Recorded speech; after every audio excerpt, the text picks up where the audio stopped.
Hello, good morning friends.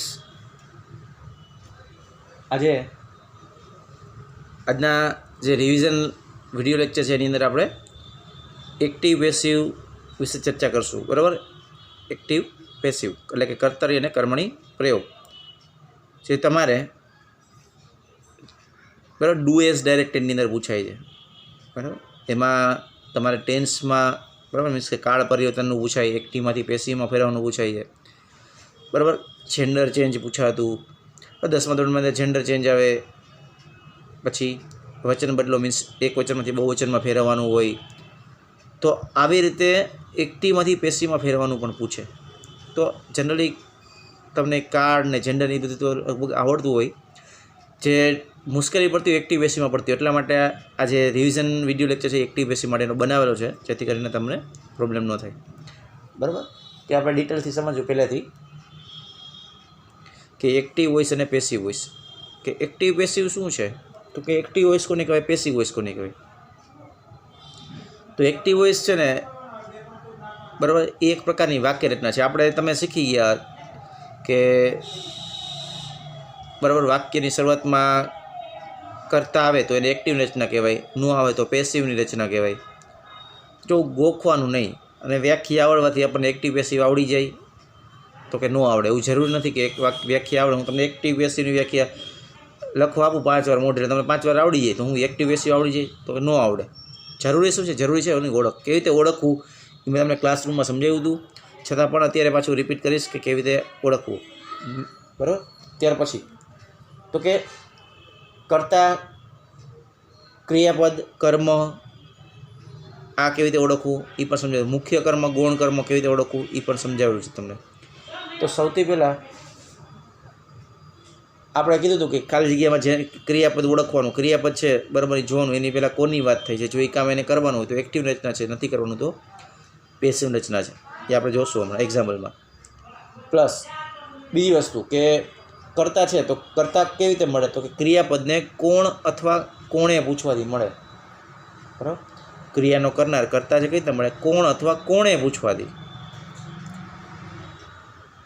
બરાબર? કોને નહીં, જો ન નગારાનો ને હણફેરનો હણ, કોણે પૂછવાથી. બરાબર? શું? ક્રિયાપદને, પ્રશ્ન કોને પૂછવાનો? તો ક્રિયાપદને કોણ અથવા કોણે પૂછવાથી મળે કરતા. તમે થાય ક્રિયાપદ તો મેં તમને કીધું હતું, જે શબ્દની પાછળ હું આવતું હોય તો એ બધા ક્રિયાપદ જનરલી હોય. જેમ કે રમવું, ઉઠવું, બેસવું, ખાવું, સૂવું, આ બધા ક્રિયાપદ કહેવાય. બરાબર? હવે કર્મ કેવી રીતે મળે? તો ક્રિયાપદને, જો પ્રશ્ન ક્રિયાપદને જ, ક્રિયાપદ વાક્યમાં અગત્યનું હોય ને, જેમ બોડી પાર્ટની અંદર જે બરાબર બોડીની અંદર જે હાર્ટ છે મેઇન પાર્ટ છે ને, વાક્યની અંદર ક્રિયાપદ અગત્યનું છે. એના આધારે કાર્ડ ખબર પડશે. બરાબર? કરતા, ક્રિયાપદ, કરતા, કર્મ કેવી રીતે ઓળખવું તો એને પ્રશ્ન પૂછો તો ક્રિયાપદ તો ઓળખતા આવડવું જ જોઈએ આપણને વાક્યમાં. કરતા, ક્રિયાપદને કર્મ ઓળખતા આવડવું જોઈએ. તો કરતા કેવી રીતે મળે? મેં તમને કીધું ક્રિયાપદને કોણ અથવા કોણે પૂછવાથી મળે. કર્મ કેવી રીતે મળે? તો કે ક્રિયાપદને શું અથવા કોને પૂછવાથી. જો આમાં નગારાનો વોટ અને વોમ, શું અને કોને પૂછવાથી મળે. બરાબર? વોટ વડે પ્રશ્ન પૂછવાથી મુખ્ય કર્મ મળે અને હુમ વડે પ્રશ્ન પૂછવાથી ગૌણ કર્મ મળે. આ સમજાવ્યું છે, છતાંય રિપીટ કર્યું. હવે વાક્યને એક્ટિવમાંથી પેસિવમાં કઈ રીતે ફેરવવું, તો આના માટેના મેં તમને 3 સિમ્પલ નિયમ કીધા હતા જે યાદ રાખવાના છે. કે વાક્યને મારે એક્ટિવમાંથી પેસિવમાં ફેરવવું હોય તો કઈ રીતે, તો કે 3 સ્ટેપ યાદ રાખવાના છે. બરાબર? પહેલું સ્ટેપ શું કીધું હતું? તો કે બરાબર સ્ટેપ 1માં શું કીધું હતું? તો જો આ સ્ટેપ 1 એમાં શું કીધું હતું તમને? તો કે વાક્યમાં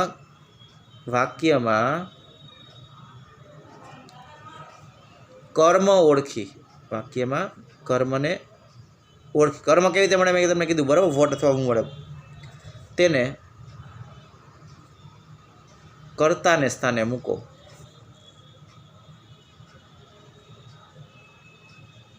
બરાબર? શું કરવાનું? તો વાક્યમાં કર્મ ઓળખી અને એને કર્તાના સ્થાને મૂકવાનું છે. બરાબર?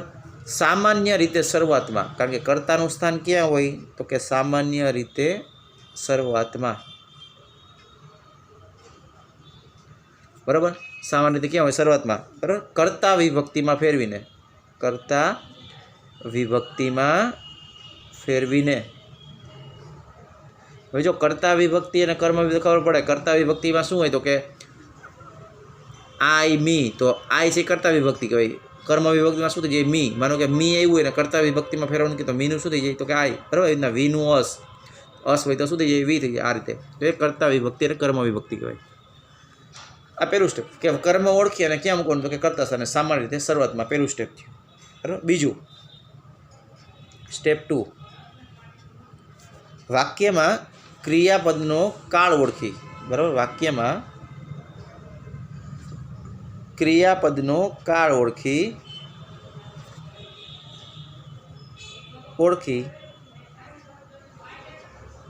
વાક્યમાં ક્રિયાપદનો કાળ ઓળખી તેની પેસિવની રચના મૂકો.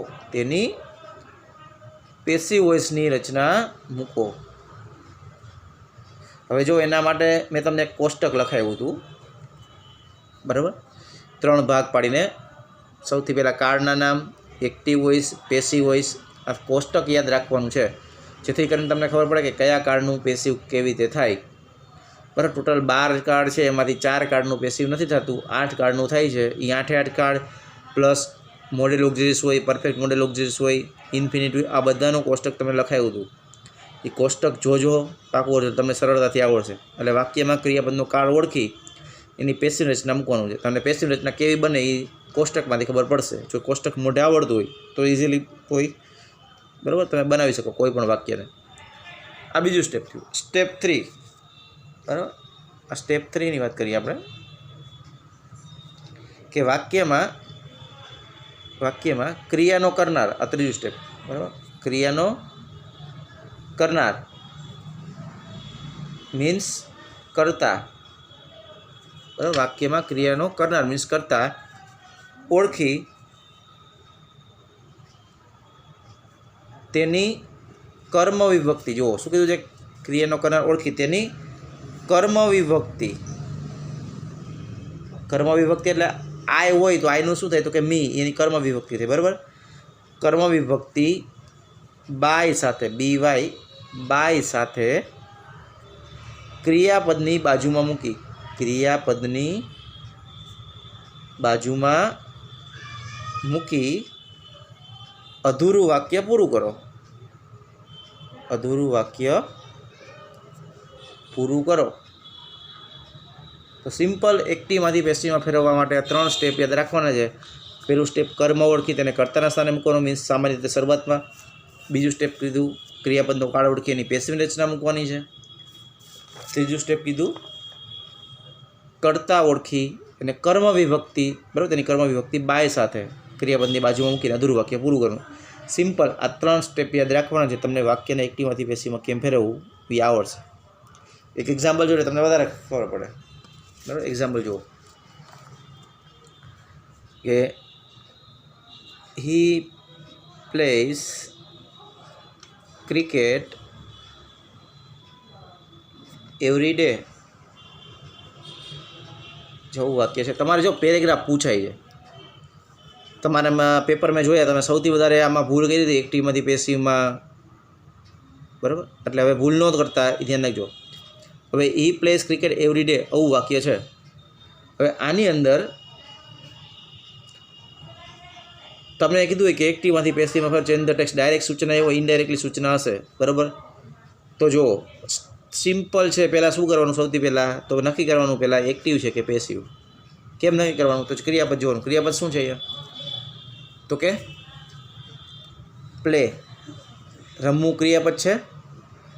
બરાબર. એની પહેલાં જોવાનું. એની પહેલાં અહીંયા કોની વાત થાય છે કે હીની. તો રમવાનું કામ હીએ કરવાનું, હા કે ના? જો હા તો એ એક્ટિવની રચના છે, જો નથી તો પેસિવની રચના છે. બરાબર. તો રમવાનું કામ હીએ કરવાનું તો કે હા, તો રચના કેવી થઈ? એક્ટિવની. ઇટ મીન્સ હવે આને આપણે પેસિવમાં ફેરવવાનું છે. આ એક્ટિવ રચના થઈ ગઈ. જો એ કામ એને નથી કરવાનું તો પેસિવ રચના છે. બરાબર. બાકી વાક્યમાં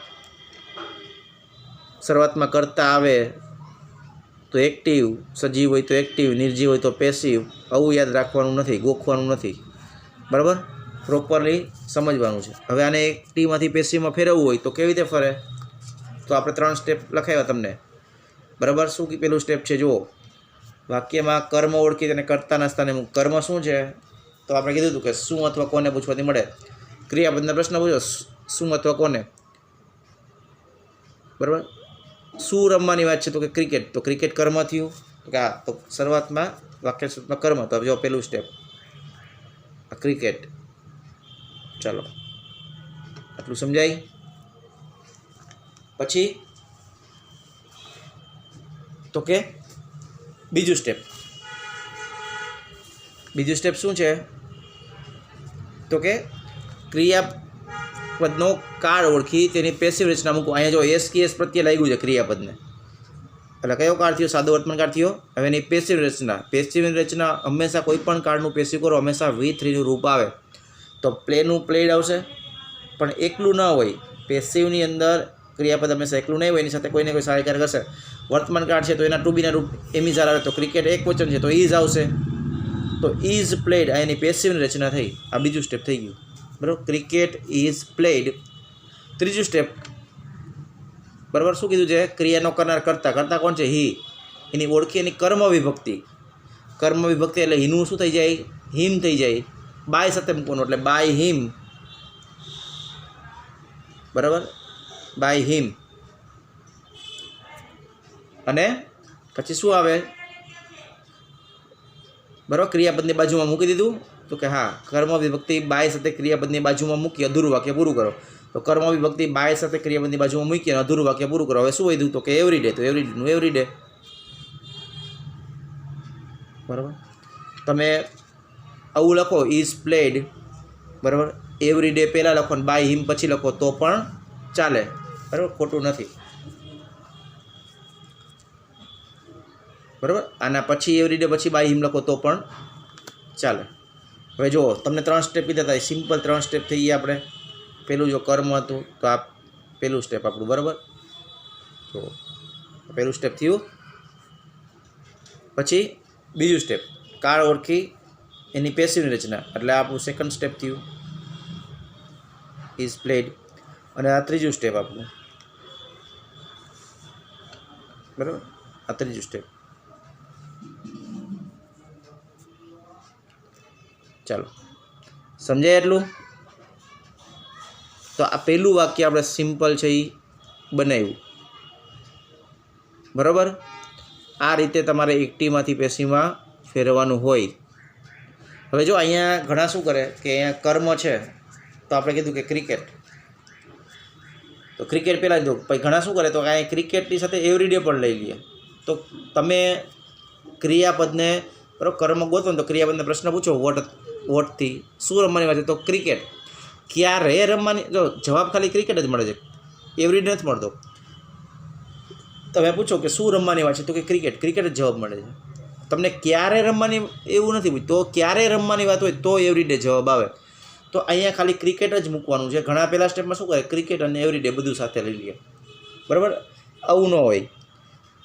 લગ્નની કંકોત્રી આપણને કોઈ આપી હોય અને 2 જણાને આમંત્રણ હોય તો આપણે તો 2 જાય, 2 ભેગા આપણા છોકરાને લઈ જાય ત્યાં સુધી તો વાંધો નથી, પણ પાછા બાજુવાળાને 2ને લઈ જાય તો એ વ્યાજબી ન ગણાય. એટલે અહીંયા જેની વાત થતી હોય, જેને આમંત્રણ હોય એ જ અહીંયા આવે, આ બાજુવાળા ન આવે. ક્લિયર એટલું? ચાલો, બરાબર. બીજું એક્ઝામ્પલ સમજ એટલે તમને વધારે ખબર પડે, બરાબર. ચાલો જુઓ બીજું એક્ઝામ્પલ જોઈ. હવે અહીંયા જુઓ થોડુંક વિશેષ ધ્યાન આપજો કે તમને એમ કીધું હોય કે રાધા પ્લેસ, એટલે લખું છું રાધા પ્લેસ. આનો પેસિવમાં ફેરવો, બરાબર. આને પેસિવમાં ફેરવવાનું હોય રાધા પ્લેસ, આવું છે. રાધા રમે છે. તો હવે પહેલું સ્ટેપ આવે આપણું, બરાબર, કે કર્મને કર્તા સ્થાને મૂકો. તો આમાં કર્મ શું છે, જો રાધા કરતા છે, પ્લે ક્રિયાપદ છે, કર્મ નથી, બરાબર. તો આવા વાક્યનું પેસિવ થાય નહીં. આ અકર્મક રચના કહેવાય. જે ક્રિયાપદને કર્મ ન હોય તેને અકર્મક રચના કહેવાય. મીન્સ આનું પેસિવ ન થાય. યાદ રાખજો, કર્મ હોવું જરૂરી છે, કર્મ ન હોય તો પેસિવ ન થાય, બરાબર. એટલે આવું ભૂલ નહીં કરવાની ક્યારેય. તમને એવું આપેલું હોત કે રાધા પ્લેસ બરાબર, વોલીબોલ એવું આપેલું હોત કે રાધા પ્લેસ ટેનિસ, તો પેસિવ થાત, કર્મ આવી ગયું. પણ આમાં કર્મ નથી તો આનું પેસિવ નહીં થાય, ધ્યાન રાખવાનું. બરાબર. બીજું આવું માનો કે વાક્ય છે કે આઈ એમ અ ફાર્મર. બરાબર, આઈ એમ અ ફાર્મર, હું ખેડૂત છું. તો આ શું દર્શાવે છે? સ્થિતિ દર્શાવે છે. જો આમાં કોઈ ક્રિયા નથી, હું ખેડૂત છું, વાક્ય પૂરું થઈ ગયું. તો આ સ્થિતિ દર્શક વાક્ય કહેવાય. તો આવા વાક્યનું પણ પેસિવ થાય નહીં, કારણ કે આમાં કાળ કેવી રીતે ઓળખશો? આમાં તો કોઈ બરાબર એક્ટિવની રચના જ નથી. બરાબર, તમને અહીંયા પેસિવ છે, બરાબર, આમાં એક્શન તો હોવી જોઈએ ને, તો તમે પેસિવ બનાવો કે પેસિવ રચના મૂકો. પણ અહીંયા વાક્ય સ્થિતિ દર્શક છે એટલા માટે એનું પેસિવ થશે નહીં, આ ધ્યાન રાખવાનું. તો વાક્ય જ્યારે સ્થિતિ દર્શક હોય ત્યારે પણ પેસિવ ન થાય. પછી માલિકી દર્શક હોય ત્યારે ન થાય. માનો કે તમને એવું આપ્યું કે you have a new mobile, I have a new mobile, મારી પાસે નવો ફોન છે, તારી પાસે નવો ફોન છે, આવું કંઈ વાક્ય હોય તો ત્યારે એ વાક્ય માલિકી દર્શક થયું. તો એમાં જો કોઈ ક્રિયા નથી, બરાબર, તો એની અંદર કોઈ ક્રિયા છે નહીં, તો ત્યારે એનું પણ પેસિવ થતું નથી. આ ધ્યાન રાખવાનું કે વાક્યમાં ક્રિયાઓ એટલે કે ક્રિયાપદ હોવું જરૂરી છે અને કર્મ હોવું પણ જરૂરી છે. આ ધ્યાન રાખવાનું. ક્લિયર એટલું? જો આ આપણે જોયું હી પ્લેસ ક્રિકેટ, તો આ હકાર વાક્ય હતું. બરાબર. આની અંદર નકાર વાક્ય રચના આવે, પ્રશ્નાર્થ વાક્ય રચના આવે, WH વાળી વાક્ય રચના આવે. તો બધા પ્રકારના આપણે વાક્ય જોવાના છે. આનું બીજું એક એક્ઝામ્પલ જોઈ, જેથી કરીને તમને વધારે આઈડિયા આવે. બરાબર, ચાલો જોઈ. ચાલો જો,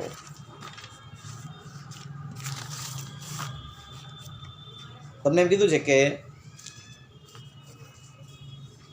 માનો કે એવું છે, હી કટ વેજીટેબલ્સ.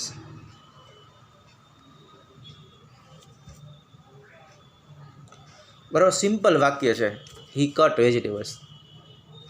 કરતા ક્રિયાપદ ને કર્મ 3 જ વસ્તુ છે. બરાબર, છતાંય આ વાક્ય તમે જાતે બનાવો 100% તમે આમાં ભૂલ કરશો. બરાબર, આ વાક્યની અંદર. ચાલો પહેલાં તમે ટ્રાય કરો, પછી હું બનાવું છું જવાબ.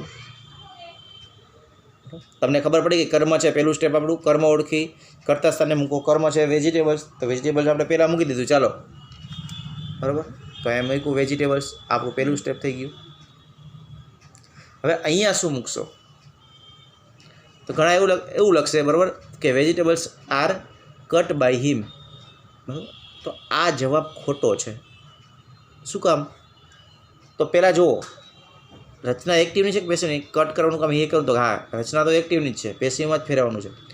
પછી બીજું સ્ટેપ શું હોય? કાર્ડ ઓળખી પેસિવની રચના મૂકો, એવું કીધું તમને. તો અહીંયા જુઓ, કાર્ડ કયો છે? ક્રિયાપદ શું છે? કટ છે. હા, હવે તમને થાય કે કાર્ડ કયો છે? તો કટ હોય, બરાબર, તો V1 V2 V3 બધું સરખું જ થાય કટમાં, થાય કે નહીં? તો કાર્ડ કેમ નક્કી કરશો? તો યાદ રાખો, જો અહીંયા સાદો વર્તમાનકાળ હોય તો અહીંયા ત્રીજો પુરુષ એકવચન, તો અહીંયા કટ્સ હોવું જોઈએ કે ન હોવું જોઈએ?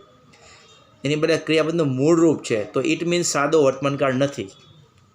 બરાબર, સાદો ભૂતકાળ હોય તો V2નું રૂપ હોય, બરાબર, તો અહીંયા કટ છે, V2નું રૂપ છે, તો કે આ છે. સાદો ભવિષ્યકાળ હોય તો અહીંયા એકલું ન હોય, એની સાથે સેલ વિલ હોત, બરાબર, પછી કટ હોત, તો એ પણ નથી. મીન્સ વર્તમાનકાળ નથી, ભવિષ્યકાળ નથી, તો છે શું? સાદો ભૂતકાળ છે. તો સાદા ભૂતકાળની રચનામાં વોઝ વર પ્લસ V3 આવે. તો અહીંયા વેજીટેબલ્સ બહુવચન છે, તો વોઝ નહીં આવે, વર આવશે, અને કટનું V3 કટ જ થાય. એટલે વેજીટેબલ્સ વર કટ કરતા, બરાબર, બીજું સ્ટેપ થયું. કરતા છે બાય સાથે કરતા કર્મ વિભક્તિમાં, છેલ્લે તો બાય હિમ. આવો જવાબ બને. આ રીતે જો તમે ટ્રાય કરી હોય, તમે ભૂલ 100% કરી જશે કે vegetables are cut by him આવું લખ્યું છે, જ્યારે અહીંયા શું આવે છે? વર આવે છે. તો આવી નાની નાની ભૂલ ન થાય એ ધ્યાન રાખવાનું, કારણ કે ગણિત અને ગ્રામર બે એક રાશિના છે, કાં માર્ક આવે ને કાં માર્ક જાય. તો આ બાબત ધ્યાન રાખવાની. ક્લિયર? એટલું સમજાય? ઓકે, ચાલો પ્રશ્નાર્થ વાક્ય એકાદું જોઈ, તમને વધારે ખબર પડે કે પ્રશ્નાર્થ વાક્ય કેવી રીતના બને છે. જો પ્રશ્નાર્થ વાક્યના છે બરાબર, તો બે પ્રકારના પ્રશ્ન વાક્ય હોય, એક સાદા પ્રશ્નાર્થ વાક્ય અને એક માહિતીવાળા પ્રશ્ન. એટલે મીન્સ કે યસનોવાળા, કે તમે એનો પ્રશ્ન પૂછો તો યસનોમાં જવાબ આવતો હોય તો સાદા પ્રશ્નાર્થ વાક્ય છે. અને માહિતીવાળા પ્રશ્ન મીન્સ WH વાળા પ્રશ્ન હોય, બરાબર. બે અલગ અલગ રીતે બને, જોઈએ આપણે કેવી રીતે બને છે. એટલે મીન્સ કે જો વાક્યની શરૂઆત છે બરાબર, do, does, did, shall, will, am, is, are, was, were, have, has, had, should, must, can, could, may, might આનાથી થતી હોય તો એ સાદા પ્રશ્ન કહેવાય, બરાબર. મીન્સ યસનોવાળા પ્રશ્ન કહેવાય. અને વેન, વેર, વાય, વિચ આનાથી થતી હોય તો એ WH વાળા મીન્સ માહિતીવાળા પ્રશ્નો કહેવાય. કારણ કે તમે પૂછો તો તમને જવાબ મળે, કંઈક વેનથી પ્રશ્ન પૂછો તો સમય મળે, વાયથી મૂકો તો કારણ મળે, બરાબર. તો આ માહિતીવાળા પ્રશ્ન છે. તો એ બે અલગ અલગ પ્રકારના પ્રશ્નો છે. તો આપણે જોઈ પેલા યસનોવાળા પ્રશ્ન જોઈ તો શું આવે જુઓ. માનો કે આવું આપ્યું છે, does they play chess, does they play chess, બરાબર. પ્રશ્નાર્થ વાક્ય છે. જુઓ આ યસનોવાળા પ્રશ્ન છે, શું તેઓ ચેસ રમે છે, તો આનો જવાબ યસનોમાં, તો યસનોવાળા પ્રશ્ન. મેં કીધું ને કે ડુ, ડઝ આવે, ડીડ આવે, તો આ બધા બરાબર યસનોવાળા પ્રશ્નાર્થ વાક્યો કહેવાય. તો હવે જો આને કેવી રીતના પેસિવમાં બનાવવાનું જુઓ, સમજો. જો અઘરું નથી, ધ્યાન આપજો, બહુ સરળ છે. હવે આમાં ઘણા કન્ફ્યુઝ થઈ જાય, ડુ, ડસ, ડીડ આવે ને એટલે, બરાબર. તો એટલું યાદ રાખજો કે જ્યારે પેસિવ કરો ને તો પેસિવની અંદર ડુ, ડસ, ડીડ ક્યારેય ન આવે, બરાબર. હવે અહીંયા માનો કે આ વાક્ય તમને નથી આવડતું, પ્રશ્નાર્થ છે, નથી ખબર પડતી, કાંઈ વાંધો નહીં. આ ડસ છે હું કાઢી નાખું ઘડીક વાર, માનો કે આને સાયલેન્ટ કરી દો, ડસ છે જ નહીં એવું માની લ્યો. તો ધે પ્લે ચેસ આટલું તો આવડે કે ન આવડે, બરાબર. વિધાન તો ફાવે છે કે નથી ફાવતું, હમણાં જ આપણે જોયું તો કે હા. તો વિધાનમાં શું કરીએ આપણે, કર્મ પહેલાં લઈ કે ન લઈ, તો કે હા. તો પહેલાં શું લખી, જો કરતા કરીએ કર્મ થઈ ગયું, આગળનું વાક્ય તો એવું જ. તો અહીંયા પહેલાં ચેસ મૂકીએ કે ન મૂકીએ, તો કે હા. ચાલો ચેસ કર્મ છે, શું રમવાની વાત, તો કે ચેસ. કર્મ પહેલાં મૂક્યું, તો કે હા. આ પહેલું સ્ટેપ. બીજું સ્ટેપ, ધે પ્લે, બરાબર. ક્રિયાપદનું ડુ, ડસ પહેલાં આવ્યું હોય, બરાબર. એટલે વર્તમાન કાળ છે તો ખબર પડી ગઈ. વર્તમાન કાળ હોય તો શું આવે, એમ, ઇઝ, આર પ્લસ V3 આવે. તો ચેસ ઇઝ પ્લેડ આવે કે ન આવે, ચેસ એક વચન છે એટલે ઇઝ પ્લેડ આવે કે ન આવે, તો કે હા, બરાબર. કરતા છે ધેય, કર્મ સ્થાને બાય સાથે, તો બાય ધેયનું શું થઈ જાય, ધેમ થઈ જાય, તો કે હા. ચાલો આટલું ફાવે.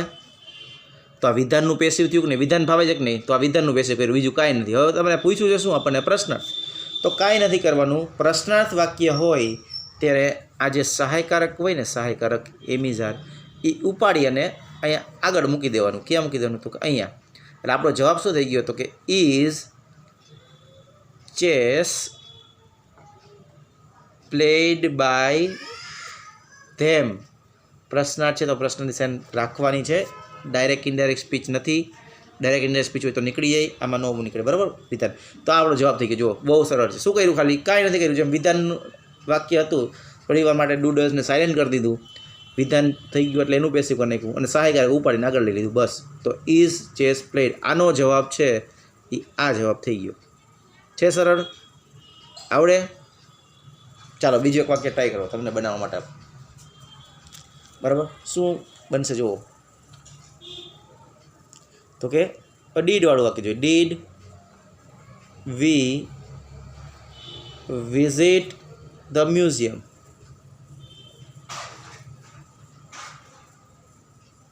ચાલો બનાવો. તો જો અહીંયા ડીડ આવ્યું તો ખબર ન પડતી હોય તો શરૂઆતમાં શું કરવાનું, આને થોડી માટે સાયલેન્ટ કરી દો. જો યસનોવાળા પ્રશ્ન હોય ત્યારની વાત છે. પછી વી વિઝિટ ધ મ્યુઝિયમ ફાવે છે. ચાલો ટ્રાય કરો, શું જવાબ આવશે. તો કે કર્મ શું છે, તો કે ધ મ્યુઝિયમ પહેલાં લઈ લ્યો, ધ મ્યુઝિયમ,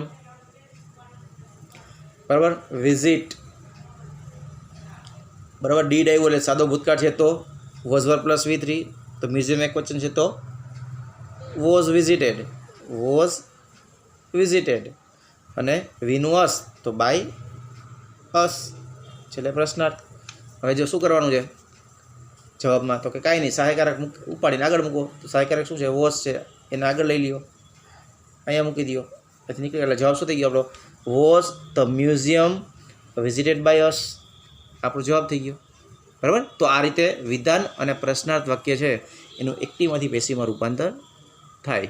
બરાબર. 3 સ્ટેપ યાદ રાખવાના નથી, ભૂલવાના નથી. બરાબર. નેક્સ્ટ વિડીયો લેક્ચરની અંદર બરાબર બીજા કોઈ એક્ઝામ્પલ સાથે ફરી મળશું. ત્યાં સુધી આવજો. Bye bye. Take care. Thank you.